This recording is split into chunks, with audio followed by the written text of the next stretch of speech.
Good Friday, 1981. A Christian holiday.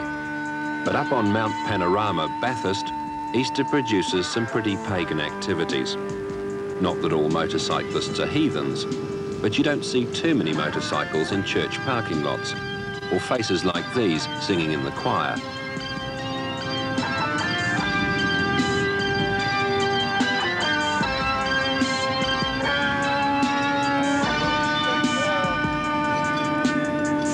These campers are different from other Easter holiday makers for one noisy, fast and dangerous reason.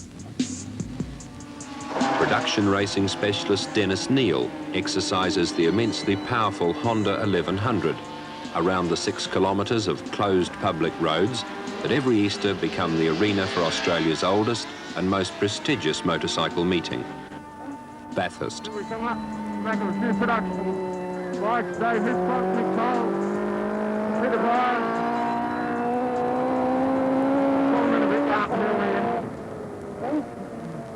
Quite a bit more horsepower.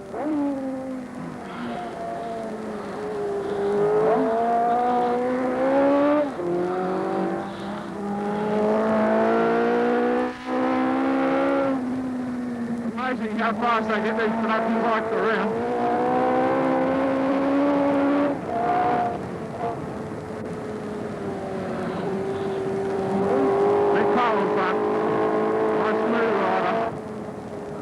Around the outside. Up on the 2 to 5. He's on a bike similar to this, but in standard trim. I'm probably putting out another 30 horsepower. Got a lot more grip in the tires. Just slip under him into there. Highest elbow, okay. We're up on the rear of a DSX 1100 here. A little bit wide there, but watch out, we'll pick him up going down the straight. They take the ball about 1 second. There we are. We're way behind. Okay. 8.5 miles. About 155. We're around the 155. 2.5. Way back hard.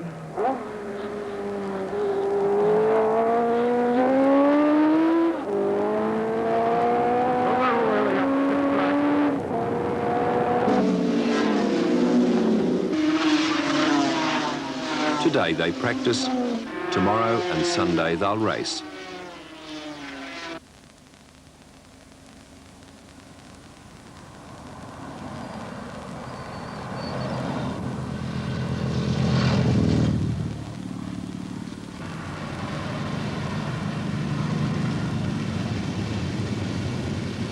Bathurst is an old town, and it's been hosting, or at least tolerating, the Easter races for exactly 50 years. But over that time, the tolerance and tempers have sometimes become a little frayed. Well, at one time here they attempted to blow the carillon up with dynamite. What's the carillon? The carillion's the bell tower in the park there. Hooliganism, vandalism in the park. They got in the Baroni house and smashed all the Baroni house up. Different things like that. Just acts of willful vandalism. One year they took all the seats out of Macadie Park and threw them into the fish pond and broke the eggs that the swans had laid, and you know, and sometimes you just think to yourself, oh well, you know, I won't get amongst that. But it's good for the young people, it's good for the town. Oh, well, you get violence with any crowd, like it don't matter what functions goes on, there's always violence, isn't there? And a lot of the young people who come here are just ordinary, decent people. We don't hold it against a lot of them. We do regret the rough element that play up and perhaps give the city a bad name. Well, really, they don't cause any trouble to most of the people in town. It's just they cause trouble in a small part of the town. It's mainly at the Mount, I'd say. Thousands of gallons of beer will be drunk over the next 3 days. Some will drink it with their meals, others will drink it instead of them, and a few will remain paralytically drunk for the whole time. But it's simply untrue to paint all the Bathurst arrivals as powerful thirsts on powerful motorcycles. Many have ridden for days, hundreds, even thousands of miles, just to see the racing and to meet again with friends from previous years. That's not to say, of course, that this is a teetotaler's pilgrimage. The secret is to stay just on the right side of the law.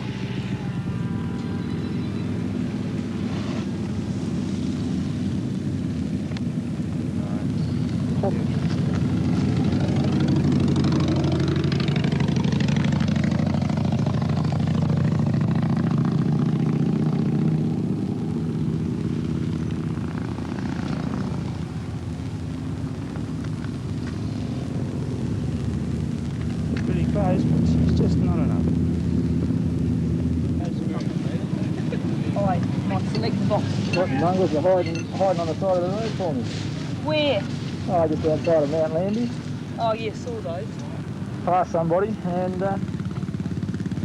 they blocked me. For the spectators, arriving means the end of their motorcycling for 3 days. For the other half, down on the track, the long rides are just beginning.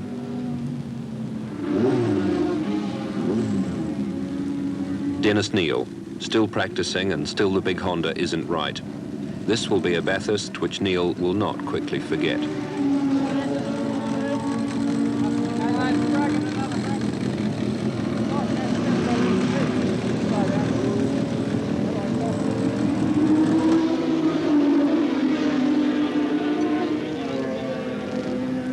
Ron Bolden won the Senior Grand Prix here last year. And Greg Pretty from Phoenix, South Australia, forming with Neal and Bolden the three to beat. I think that guard might grab on your tyres there. You might want to have a good look at them. All the machines are officially inspected, for a racing motorcycle is a mass of potential weak links. Only a tiny patch of rubber touches the ground at any time. Stranded cables and lightweight rods control the most crucial functions of clutch, brakes and throttle. Failure of just one of these components on a true racing circuit would be bad enough. But on the collection of ordinary roads, which is Bathurst, there are fences, power poles, ditches, culverts and Armco barriers, edging a road designed for Sunday driving. Then there's the mechanics who must ensure that everything is just as it should be. To understand their responsibility to their rider, take a lift to the top of a 20-storey building, and on the way up, think about the mechanic who last checked the cable.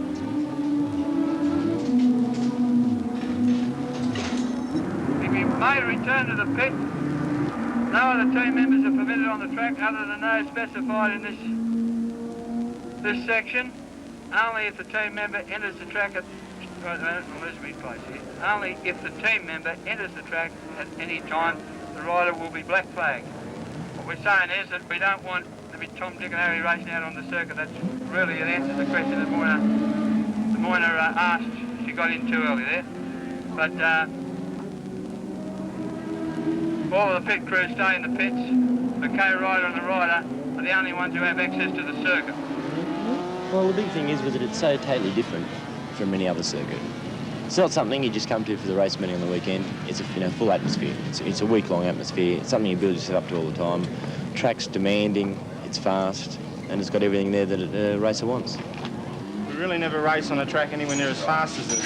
So it's a circuit where a lot of guys who can go good on the tight tracks necessarily mightn't go very well up here. It's very much who's got the biggest heart, I think. It's a matter of getting yourself sorted out and being as smooth as you can. The big thing you learn here is that if someone's going quicker than you, you just ride at what you can. You don't try to catch them because it's not a tractor. Try to overextend yourself. You ride to your limit and that's all.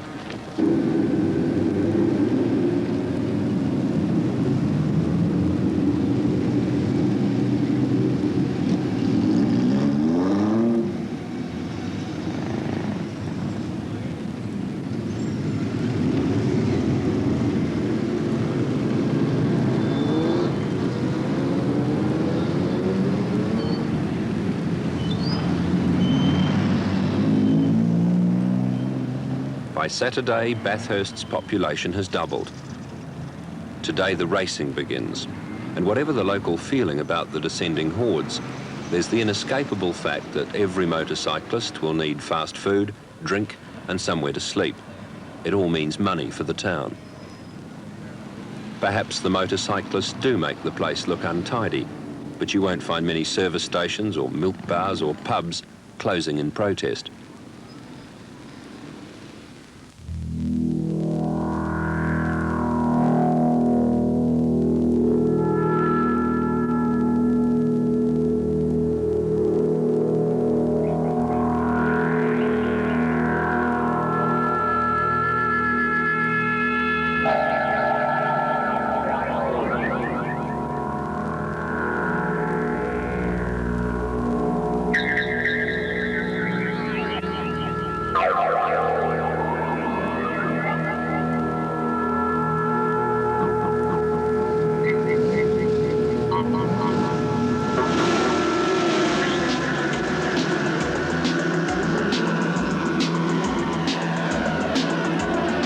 The first big race this morning is the Unlimited Grand Prix, a 60-kilometre shakedown for the top riders.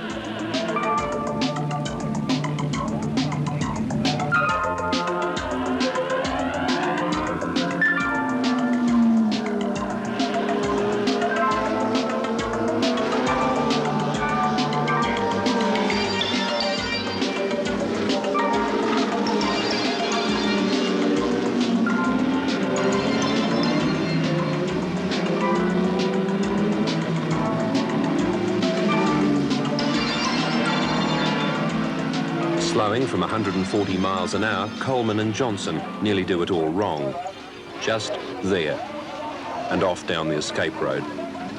64 Greg Pretty leads, chased by Searle Johnson and 59 Ron Bolden.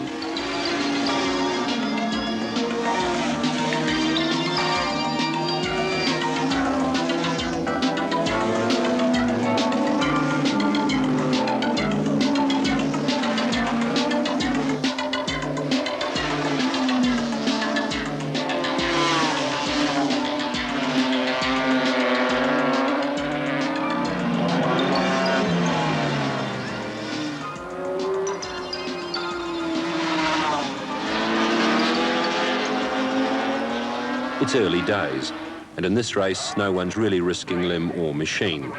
Bolden slows, and Pretty, riding well within himself, is just too good, two together for the rest.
Pretty wins comfortably, watched in comfort by the well-ordered crowd down on the flat part of the circuit.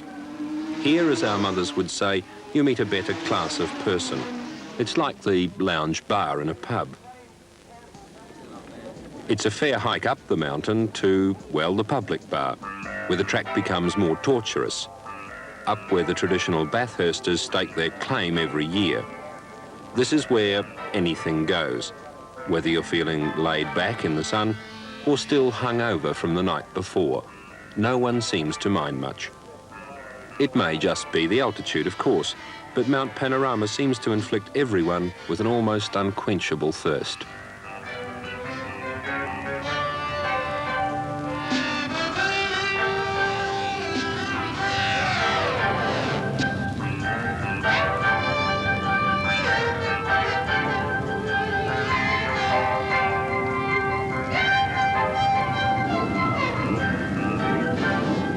Early Saturday afternoon, and suddenly things become serious. The Arai endurance race, the big money one. 500 kilometres to ride, and the reputations of Australasia's best riders and the Japanese factories are all at stake. The officials are nervous.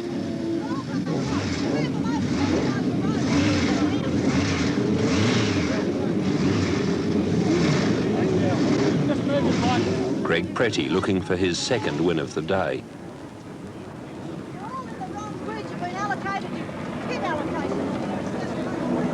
These bikes bear at least some resemblance to the sort of motorcycle you can buy off the showroom floor.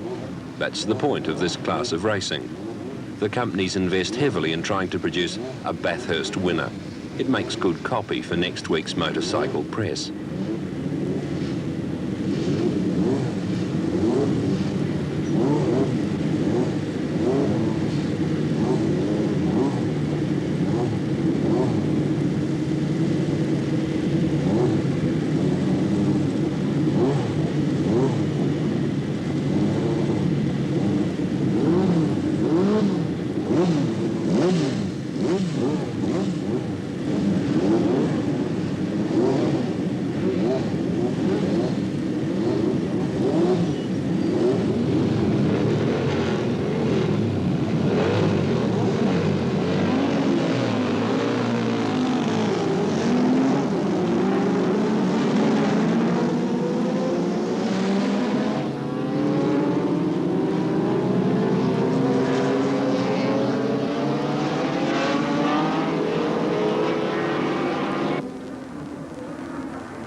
Soon the race pattern emerges.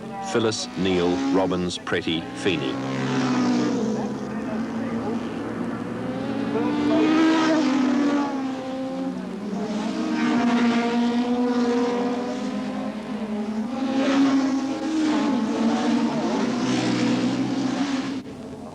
The opening laps are lightning fast.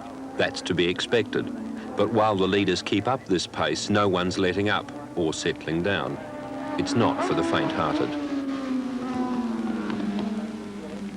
Dennis Neal's Honda has passed Rod Phyllis on the Suzuki.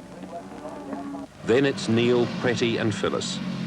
These three are beginning to clear out from the rest of the field, on whom the pace and the distance are beginning to tell.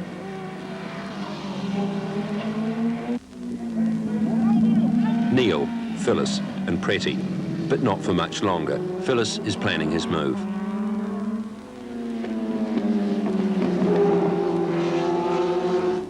Coming into the front straight, the Suzuki slips under the Honda and Phyllis leads. Pretty watches and waits.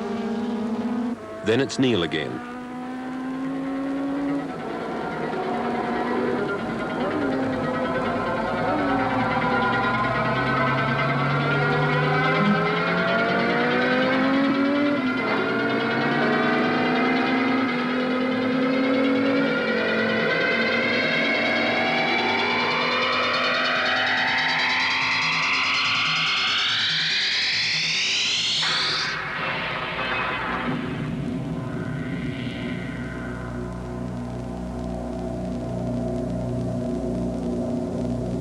No one really knows what happened.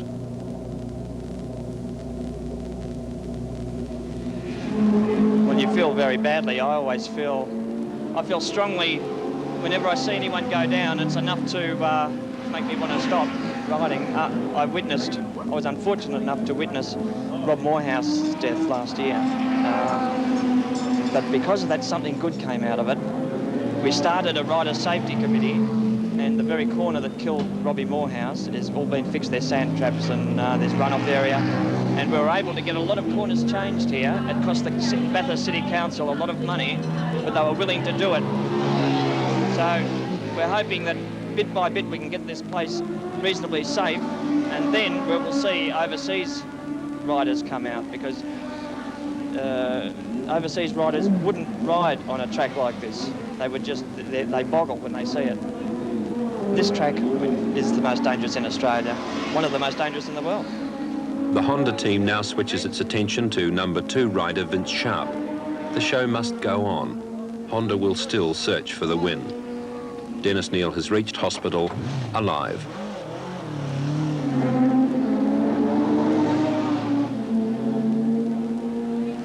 Now it's Suzuki and Yamaha. Phyllis and Pretty fight on.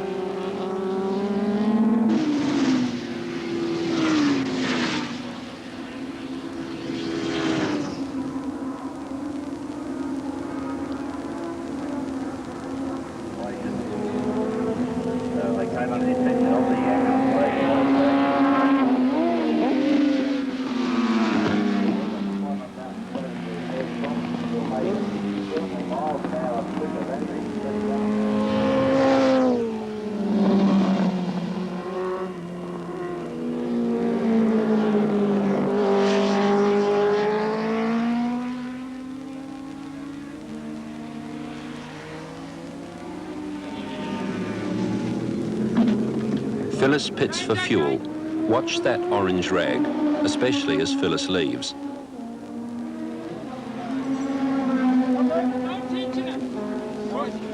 You can just see a flash of orange as the rag wraps itself around the rear wheel.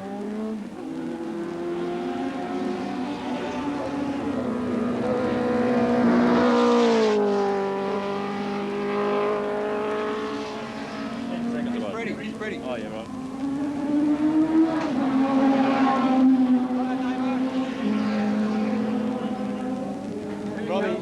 Robbie should be inside in a couple of seconds.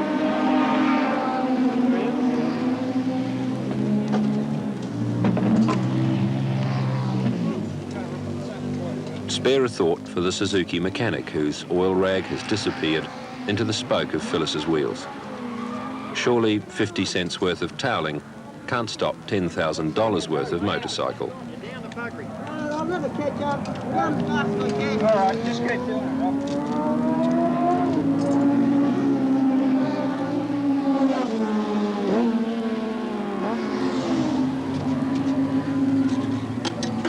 Let's go.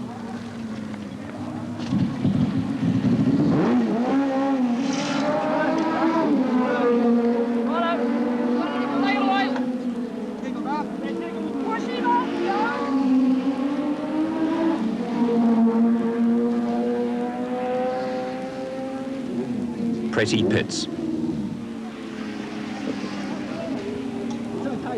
How we doing? About 60 seconds in front. Huh? 60 seconds in front. How many? 60. A minute. Okay. 60 seconds, ready?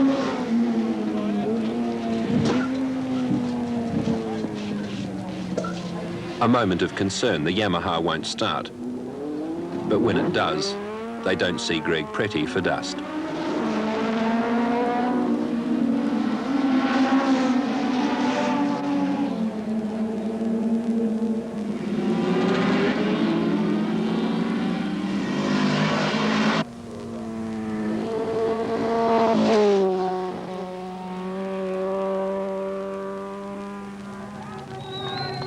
Greg Pretty is $3,000 happier. Castrol, Yamaha, and it seems Tui's will also be more than pleased. Vince Sharp has earned his airfare from New Zealand. But with 2 wins to his name, the day belongs to Pretty. Tomorrow he'll contest the Australian Grand Prix, but that's another day. Dennis Neal regains consciousness in hospital. Wave to London. Wave. Oh, I got my hat on. You'll have one. Oh, hang on. You've got it. That's what they got. All right. Oh, that one? Yeah. Where's the other two? That's right, I was swimming this way. Yeah, take a hat. Hello. Where's the other fella? Yeah, we couldn't find him. He never turned up. Don't tell me, you want me to go marshal for this race, right? Yeah, sorry, mate. No take.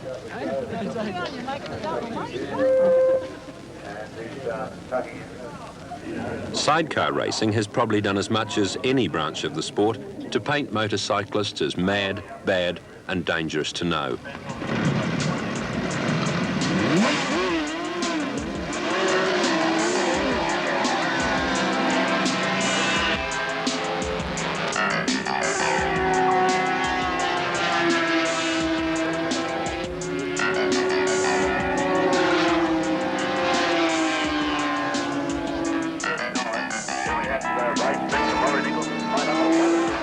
The peculiar sight of grown men hurling themselves around public roads on three-wheel platforms seems to fire the imagination of the gang up the hill. Odd behaviour breaks out.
As the battle on the track hots up, things become mildly gladiatorial on the hill, and in their midst, a lone chicken impersonator.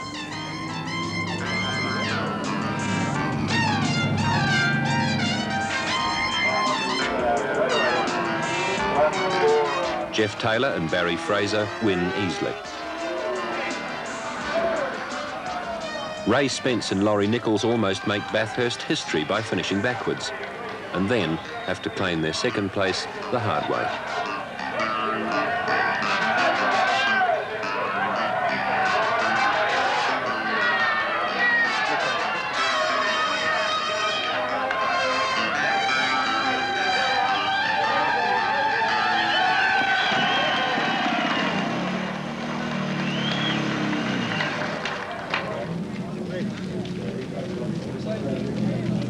Motorcycling provides its fair share of walking wounded, and after a long, hot day on the grog, just walking presents its problems.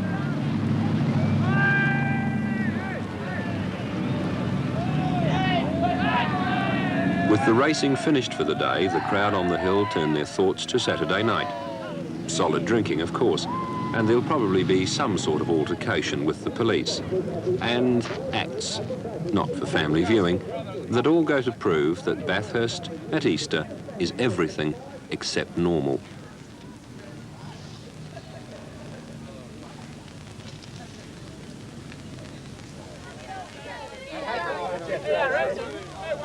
Down in the pits compound, the officials, the riders, the mechanics, the sponsors, and their friends and families spend Saturday night far more quietly. A few yarns over a few beers. This is what you got to say. Yeah.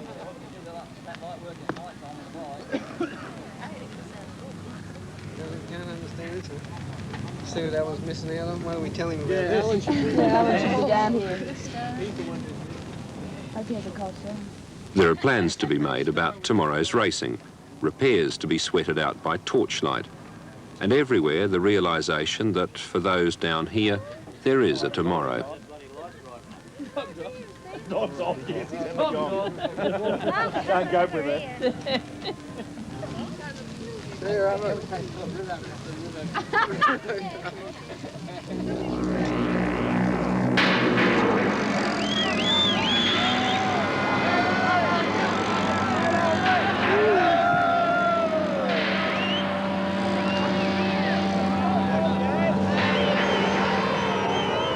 Up on the mountain, the troops are getting restless.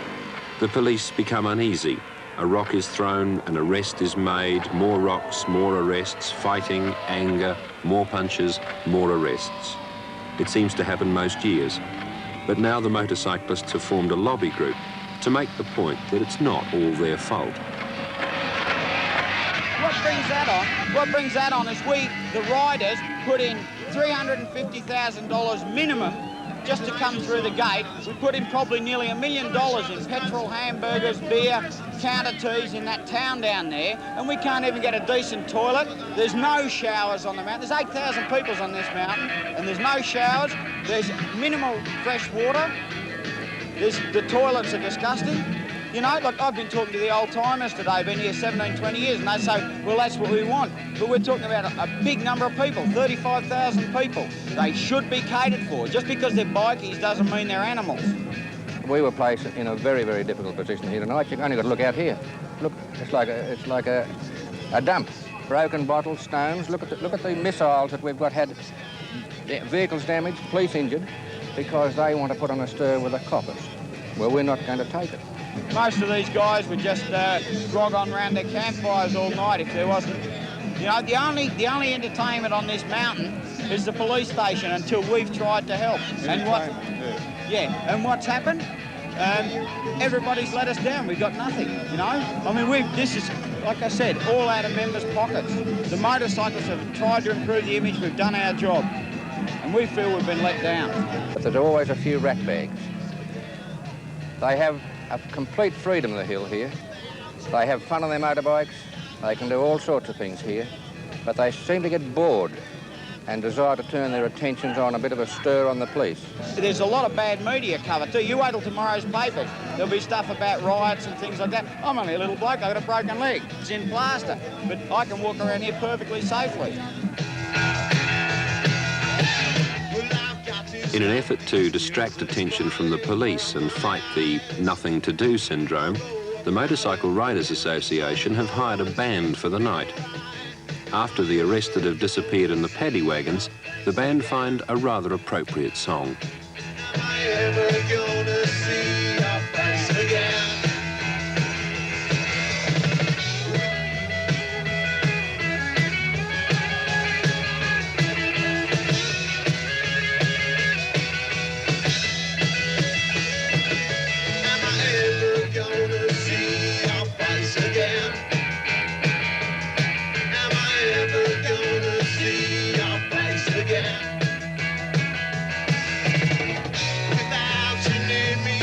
The theory is that rock music might provide an alternative to rock throwing.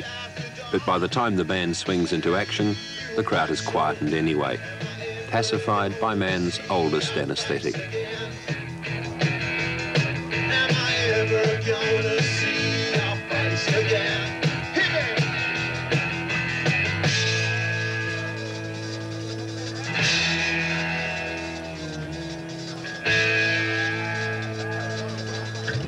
We'd just be up here once a year and have Bathurst.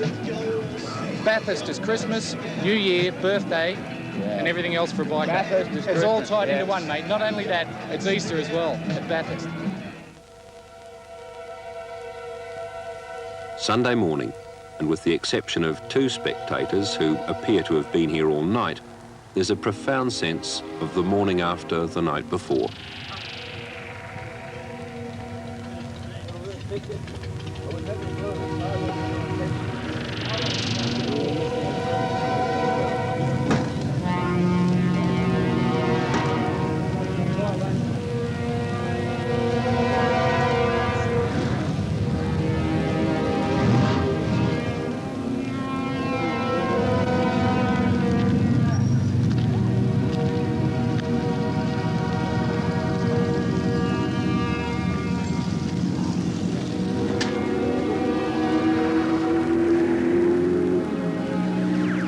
He looks like everyone feels.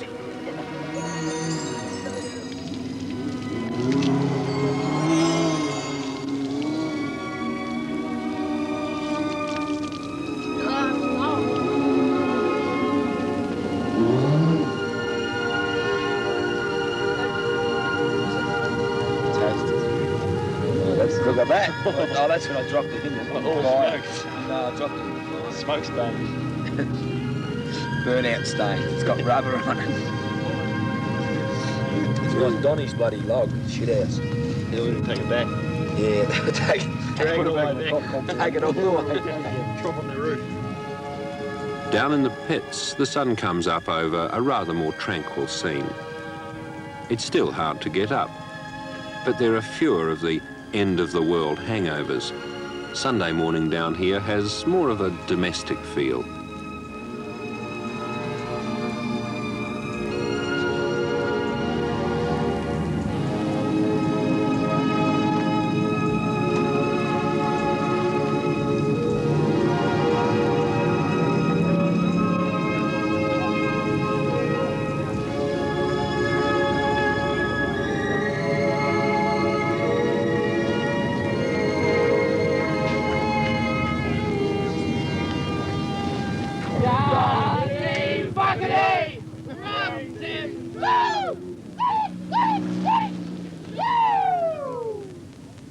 Up on the mountain, the tinnies are opening and recovery is swift.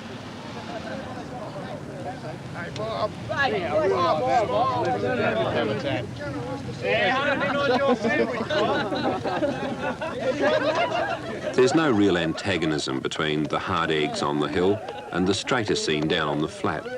They're all into motorcycling. For rider Andrew Johnson, there's a serious reason for being here.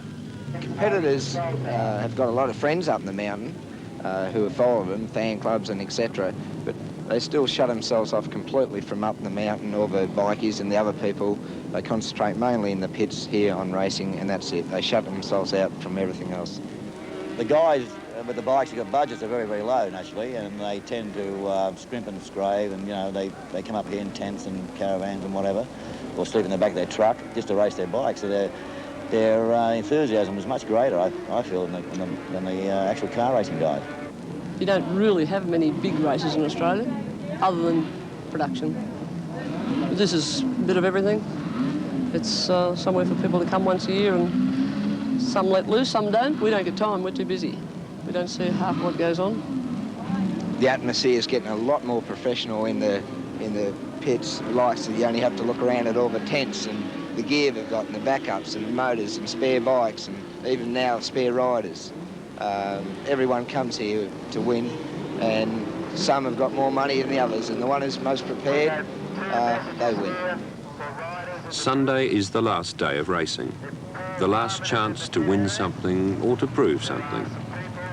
For many of the riders, especially the novices who have saved for months, worked as long on their machines, and trailered them perhaps hundreds of miles to be here, this is the last fling, the last of the adrenaline, the noise, the speed, and the risk. The two big races today are the unlimited production race over 70 miles and the 500cc Grand Prix for pure racing machines. At 10:30, they line up for the unlimited.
slightly different gearing to the lead of Roger Hayes.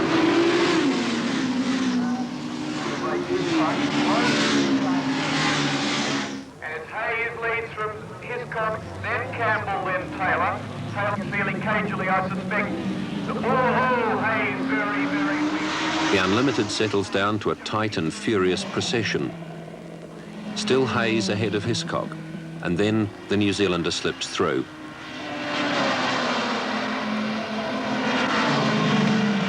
Seconds later, Malcolm Campbell's race ends. A moment ago, he was the crowd's delight. Now he's a tangled body in a leather bag, dumped on the track.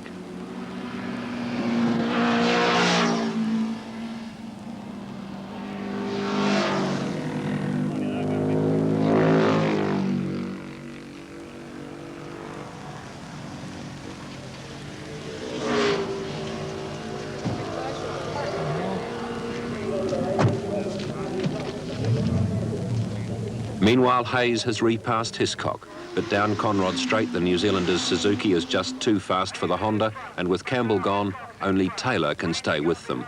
This will be the dice of 1981.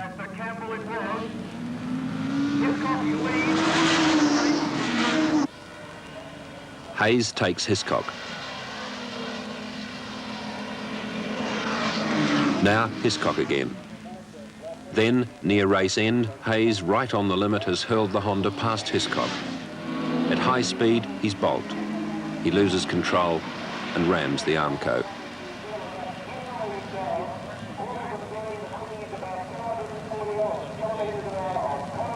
This race has been fought like a war, and as with any battle, there are no prizes for almost winning, however valiantly you fought. Maybe next year. Even as Hiscock, the survivor, wins and the race ends, the mountain picks off one more victim.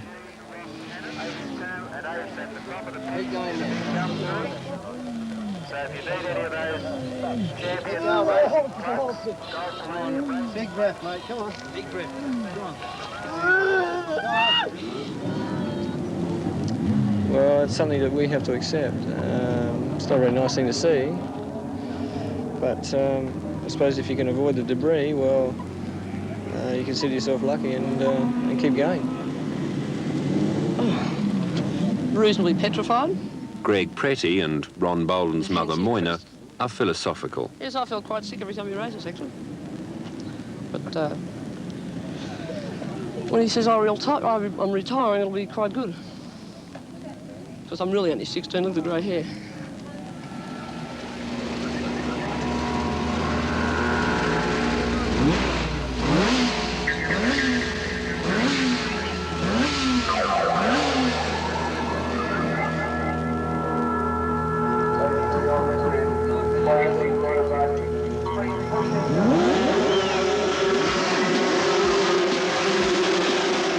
The last big race of Bathurst 1981, the Australian 500cc Grand Prix.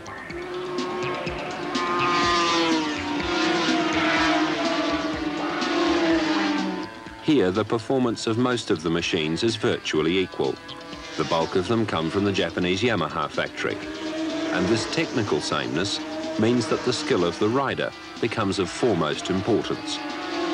If you had to look for the best racing motorcyclist in Australasia, this is where you would start looking.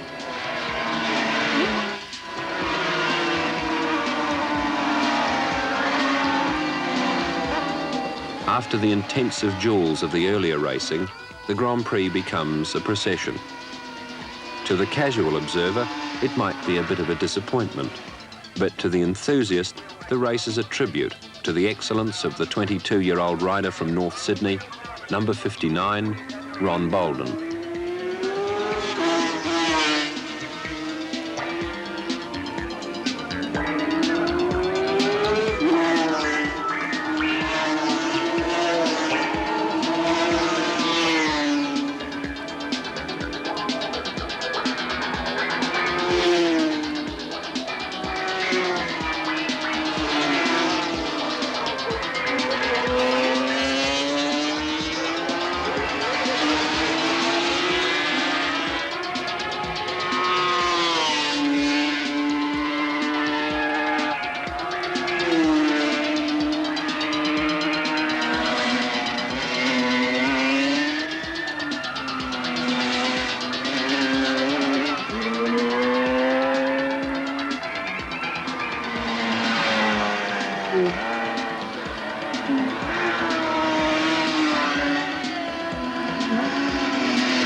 This is as close as Pretty will ever get to Bolden, but this time he's not quite fast enough. Bolden showed them all the way round last year, and now in 1981, on this bike, on this track, he's simply unbeatable.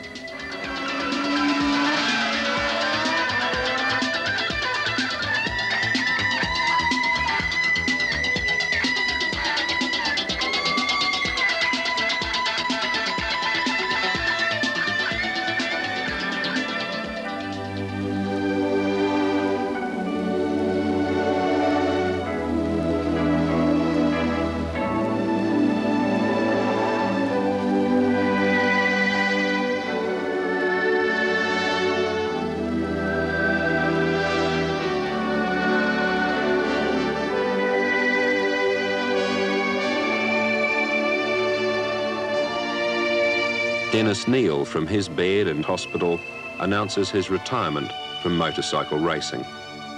It's time to go home.